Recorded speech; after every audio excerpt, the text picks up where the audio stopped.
Chapitre 1. Là où tout a commencé.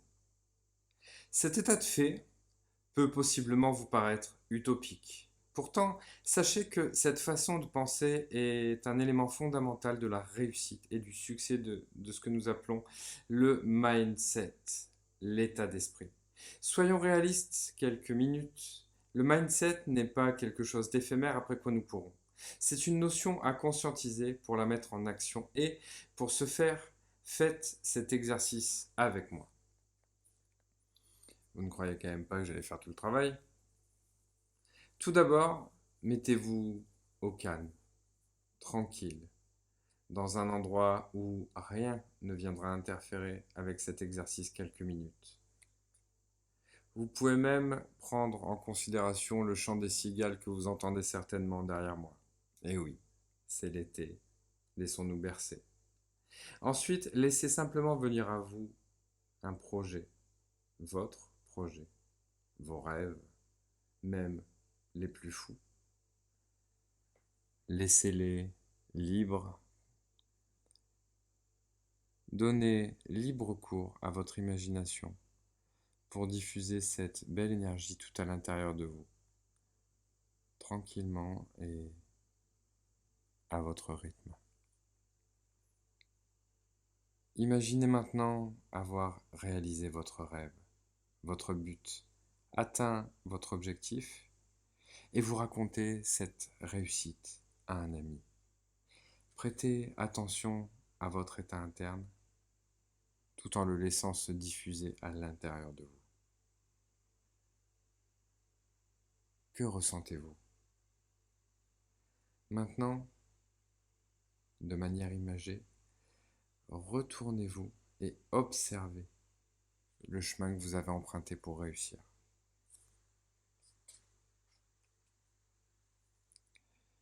Quel a été votre premier pas? La première chose que vous avez mise en action pour arriver là?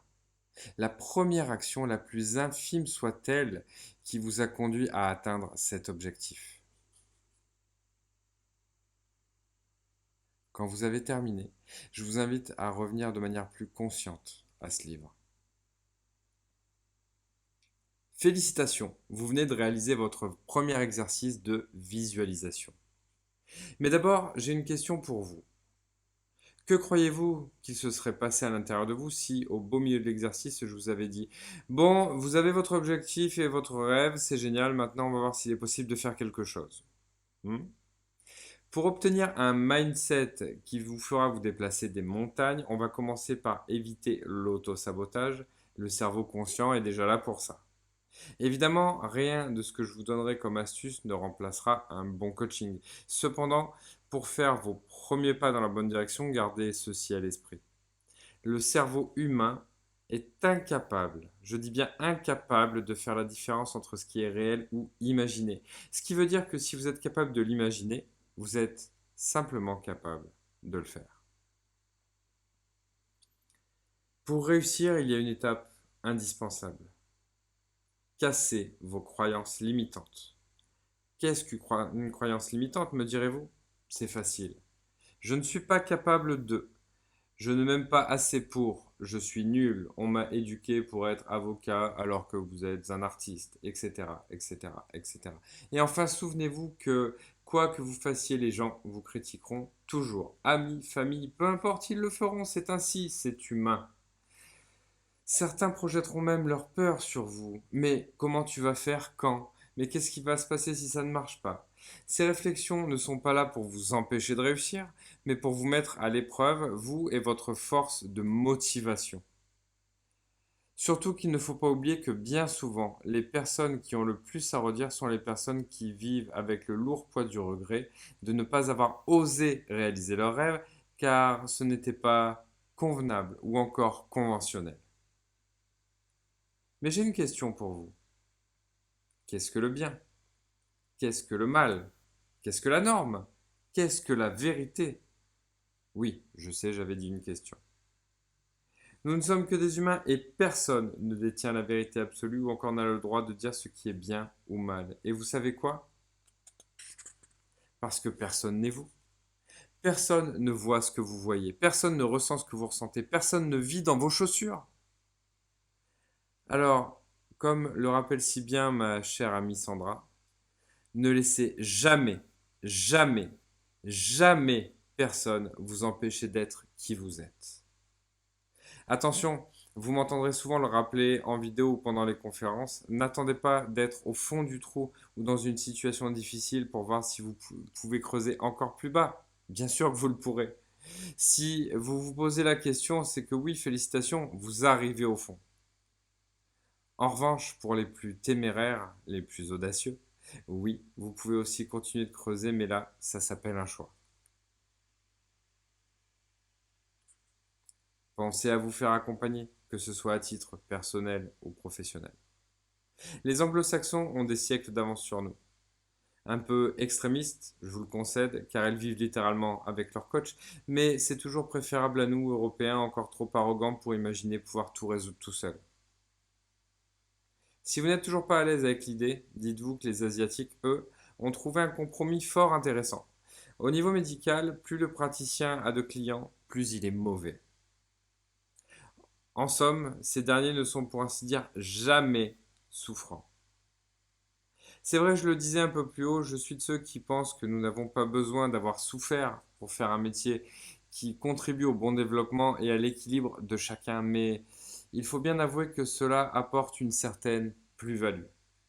Alors oui, j'ai vécu une enfance particulière, une enfance heureuse, mais aussi des moments que j'ai expérimentés dans la douleur qui ont fait de moi ce que je suis aujourd'hui. Peut-être vous direz-vous qu'après tout, c'est la vie, que vous aussi, après avoir enduré d'interminables souffrances, vous finirez par trouver votre voie, trouver le bonheur et être heureux. Oui, c'est possible, ou pas. Mais ça ne dépend que de vous. Attention, ce qui va suivre peut heurter vos croyances. Certaines personnes que nous pouvons côtoyer vivent, expérimentent, intègrent, comprennent, mettent en action et finalement, elles évoluent. Après tout, l'objet de notre mission sur Terre ne se résume-t-il pas à apprendre et évoluer pour laisser quelque chose derrière nous? D'autres vivent, expérimentent et n'intègrent jamais, créant ainsi dans leur vie un cercle vicieux, un cercle dans lequel le monde est responsable de leur malheur et eux, victimes, sont voués à subir ces bourreaux jusqu'à la fin de leur jour. Le plus affligeant ici, c'est que leur vision du monde, ces gens pensent généralement qu'il n'existe aucune alternative. Pour ces personnes, la mission première est tout autre, passer du cercle vicieux au cercle vertueux. Vous vous souvenez, nous parlions aussi de mindset un peu plus haut. Ça vous revient? Qu'en pensez-vous? Cette deuxième option vous paraît-elle plus probante que la première? Vous êtes-vous identifié dans une des deux descriptions ou bien y avez-vous reconnu une personne de votre entourage? Soyez rassurés, si vous lisez ces lignes, c'est qu'il y a de très fortes chances que vous apparteniez à la première catégorie, les personnes en conscience qui empruntent leur chemin d'évolution. Quant à ceux de la seconde catégorie, il leur faudra probablement expérimenter l'existence et se confronter à leurs problématiques dans la prochaine vie. Oui, même si je ne rentrerai pas forcément dans le détail à chaque fois, nous allons parler de spiritualité au milieu de tout ceci.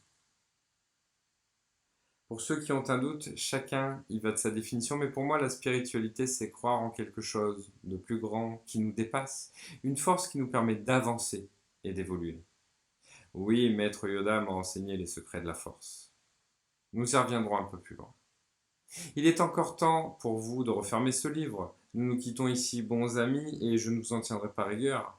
Ne vous en déplaise, corps et esprit ne forment qu'un seul et même ensemble, vous. On continue? Alors du coup, il est plutôt de bon ton de dire que cet état de fait n'amène qu'une seule et unique question. Que faire? Première étape, intégrer de nouvelles prérogatives. Saviez-vous qu'il est scientifiquement prouvé que nous vivons tous la même vie à 87%, selon une étude du Royaume-Uni? Oui, oui, vous avez bien vu, votre vue est parfaite, je vous assure. Alors, qu'est-ce qui crée toutes ces inégalités sociales? Qu'est-ce qui fait que certains réussissent, que d'autres se détruisent, que certains n'ont même pas conscience du pouvoir qui les habite. Oui, du pouvoir, que d'autres encore vivent une vie qu'ils n'ont pas choisie en s'en sentant spectateurs, que d'autres vivent une souffrance intérieure immense à vivre cette vie et ils n'y voient aucune échappatoire. Eh bien, le pourquoi s'oriente sur 3 points extrêmement précis. La vision que vous avez de votre vie et de vous-même et du monde qui vous entoure, vos choix, ainsi que vos non-choix, et enfin les actions que vous mettez en place au quotidien. Et vous savez quoi? Vous avez le pouvoir de modeler ces 3 points à votre guise. Si vos choix vous ont conduit ici aujourd'hui, ils ont aussi le pouvoir de vous emmener sur une destination inconnue, votre destination rêvée. Métaphoriquement parlant, dites-vous que nous allons organiser ensemble vos vacances de rêve.